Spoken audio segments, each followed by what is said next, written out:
You're listening to Mysteries Beyond. What mysteries lie beyond the reach of our senses? And who are you in this vast multiverse?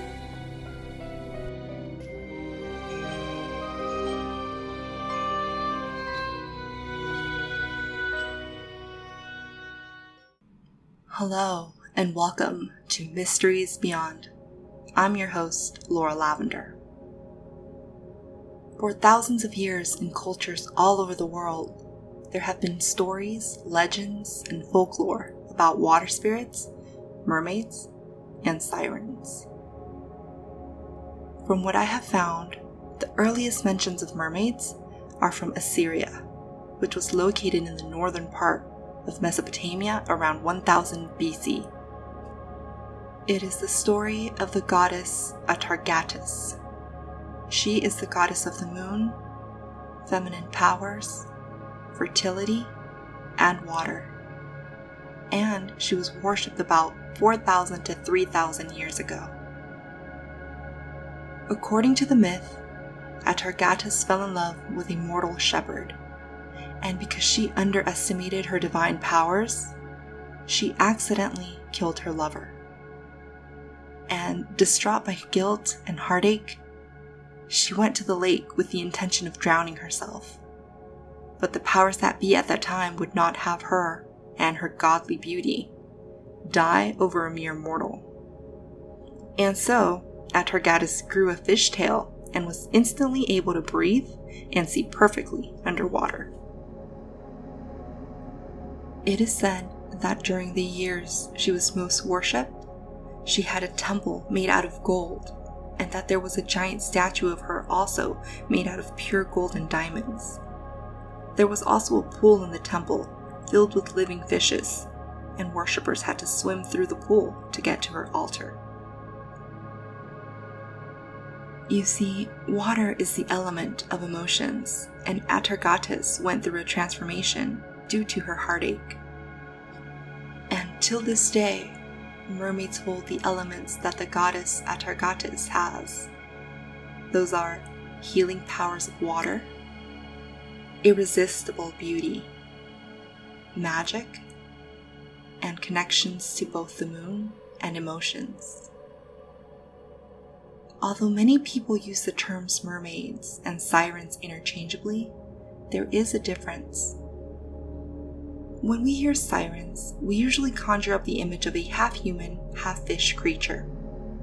This creature usually has the head and torso of a woman, and instead of legs, a fishtail. But originally, according to Greek mythology, a siren was said to be a half-bird and half-woman creature who lured sailors to their destruction with their song. They were depicted as having the head and or upper torso of a woman with wings and the legs of a bird with claws. They were beautiful, impossible to resist if you heard their song, and very dangerous. The story goes that before they were sirens, they were actually Persephone's handmaidens.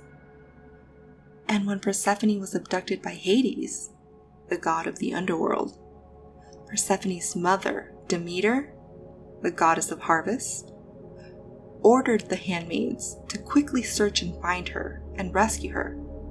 And in order to help them complete this task, Demeter gave them wings.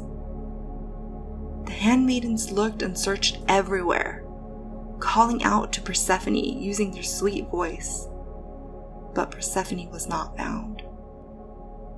And because the handmaidens failed to find Persephone, Demeter, in a state of rage, condemned them to live forever as sirens far away on rocky islands, singing their song with the power to put the body and soul in a fatal trance.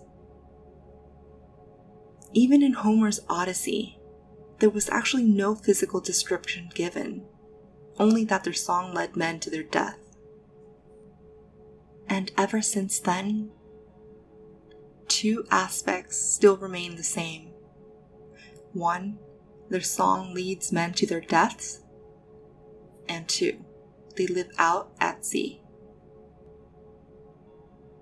We can get a better idea of what they look like thanks to historical artifacts such as vases, perfume bottles, and some mirror decorations.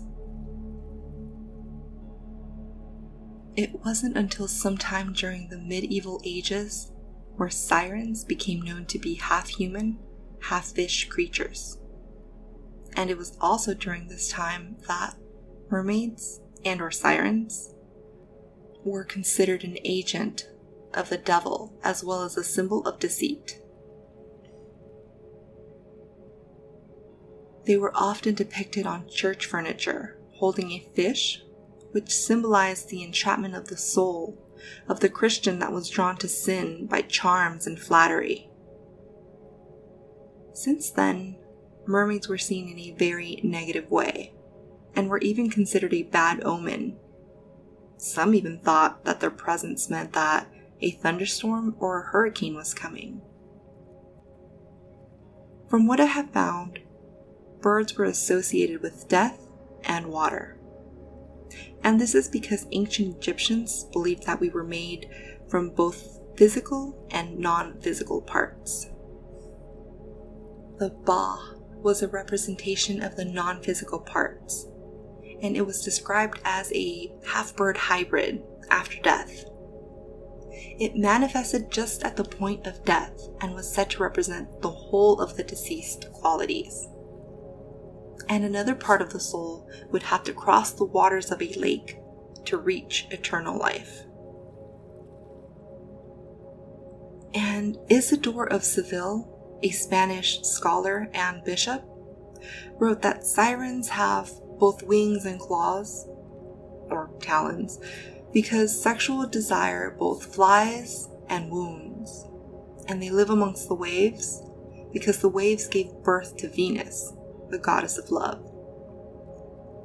Ultimately, sirens are meant to warn us of the dangers of temptation and distractions of all kinds. Mermaids in stories of all cultures are known to seduce, punish, grant wishes, and reward humans. But they don't just live in the ocean. They can also live in any body of water.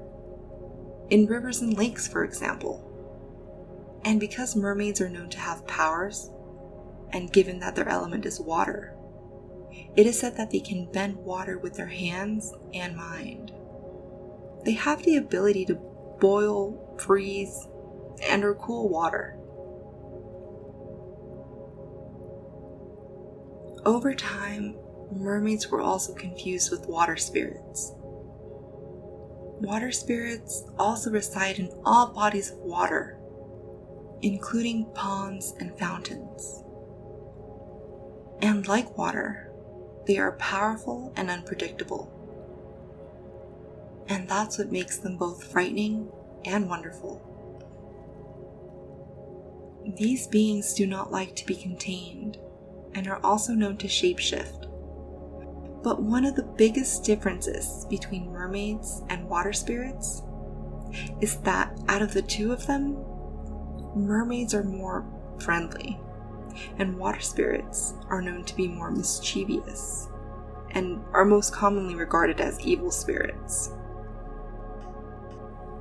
A really well-known water spirit and/or deity throughout Africa, Haiti, and the Caribbean islands is Mama or Mami Wata, meaning Mother Water. She is known to be the most powerful, beautiful, protective, and dangerous water spirit. She is the bringer of life, fertility, sexual energy, fortune, luck, and love.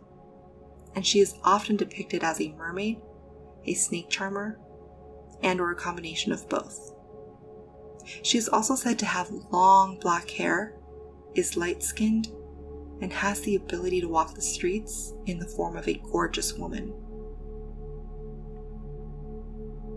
Unfortunately, she is sometimes regarded as an evil water spirit, and is both feared and respected. Whenever there are misfortunes that happen at sea, she is usually blamed for them. But just like other deities, she is an immortal spirit that personifies polar opposites. For example, beauty and danger, wealth and destruction, health and disease. And just like the ocean, she can be both dangerous and or serene. Some of the stories told about Mami Wata is that she is usually around the shores of the ocean, and she will abduct men and women while they're swimming or on a boat. And if the goddess thinks that the captive is worthy, she'll return them to shore with a changed attitude towards spirituality that can often make them rich, attractive, and famous.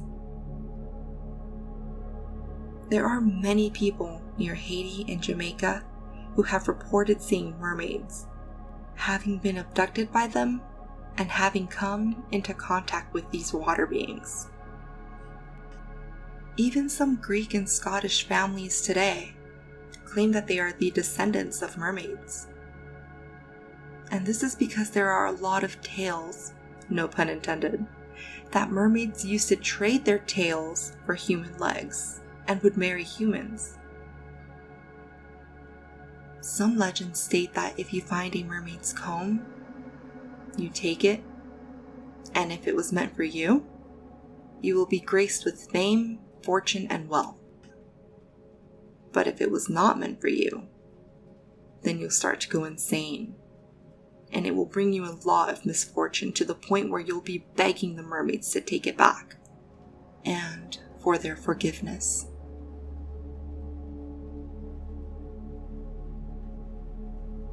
Well guys, that's it for this episode. Thank you so much for listening. I hope that you guys enjoyed this episode.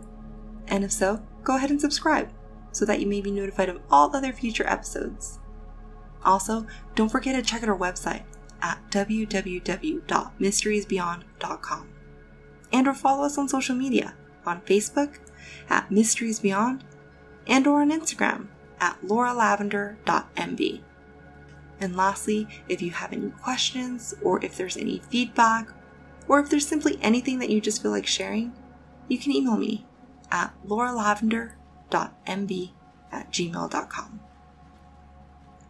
Thanks again for listening to Mysteries Beyond.